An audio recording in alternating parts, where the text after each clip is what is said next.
Hai teman-teman, pada video kali ini kita akan membahas tentang apa-apa saja yang harus dilakukan dan tidak dilakukan dalam mengikuti ujian SKD Kedinasan 2020. Dalam video ini akan saya sampaikan apa saja yang diperbolehkan dan apa saja yang seharusnya tidak teman-teman lakukan. Nah, untuk tesnya, tes SKD 2020 akan dilaksanakan dengan menggunakan CAT oleh BKN, di mana sudah diberikan juga daftar jadwal pelaksanaan SKD sekolah kedinasan masing-masing yang tertera pada bagian berikut.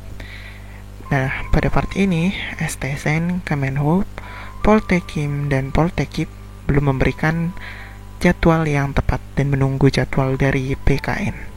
Sedangkan Polstatstis, IPDN, STMKG, dan STAN memberikan tanggal ujian SKD sesuai dengan yang tertera. Nah, dalam ujian SKD nanti akan diberikan peraturan untuk cara berpakaian, di mana untuk perempuan menggunakan kemeja putih polos, lengan panjang dan berkerah, rok panjang formal warna hitam, sepatu formal warna hitam, dan bagi yang berkerudung diharuskan mengenakan kerudung warna hitam.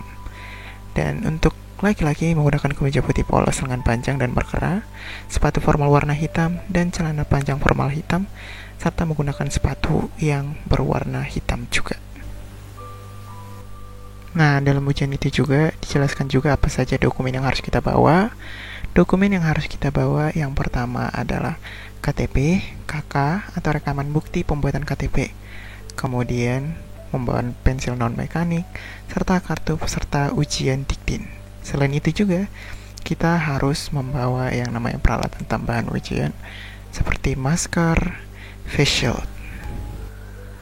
Selain itu juga, peserta akan dilakukan pemeriksaan dokumen, yaitu pemeriksaan dokumen dilakukan oleh panitia yang bersangkutan, yaitu mulai dari pemeriksaan kartu ujian yang di-scan barcode-nya, kemudian pemeriksaan KTP, dan pemberian PIN ujian. Nah, setelah ini, kemudian para peserta akan diberikan tempat untuk menyimpan barang masing-masing dan diberi kunci untuk menyimpan barang tersebut. Setelah itu, para peserta akan menuju tempat untuk menonton cara bagaimana mengerjakan tes ujian di salah satu tempat dan menonton secara bersama dengan peserta lain. Nah, hal apa saja nih yang membuat peserta tidak diperbolehkan untuk mengikuti ujian SKD? Yang pertama adalah telat datang ke lokasi ujian, yaitu datang 45 menit sebelum ujian berlangsung, tidak mengenakan pakaian yang ditentukan dan tidak mengenakan masker, dokumen tidak lengkap, berbicara saat ujian berlangsung, membawa alat bantu ujian seperti kalkulator, serta memakai joki dalam ujian. Hal ini tentu saja tidak diperbolehkan karena sangat melanggar etika sebagai pegawai negeri nantinya. Kemudian itu, peserta seharusnya melakukan persiapan, baik persiapan secara fisik dan juga persiapan secara mental. Persiapan fisik dan mental yang saya sarankan H-1 sebelum ujian adalah: yang pertama, jangan mempelajari materi yang berat, lakukan refreshing seperti yoga atau olahraga lain, kemudian menjaga pola makan yang sehat. Kemudian untuk secara mental, memikirkan hal positif, tidak menonton live streaming SKD hari itu agar tidak overthinking, serta berdoa dan berpasrah.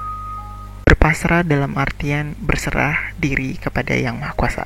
Setelah itu, persiapan di hari H ujian, yaitu persiapan baik secara fisik dan mental juga, di mana secara fisik, jangan makan makanan yang pedas dan tinggi karbohidrat agar tidak menyebabkan ngantuk dan gangguan perut lainnya. Kemudian usahakan minum secukupnya untuk menjaga fokus di saat ujian berlangsung.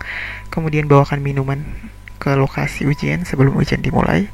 Kemudian usahakan pergi ke toilet di saat pengawas memperbolehkan sebelum ujian dimulai. Nah, kemudian untuk persiapan secara mental adalah tidak tegang atau nervous berdua sebelum memulai ujian, dan mencegah overthinking sebelum ujian SKD berlangsung.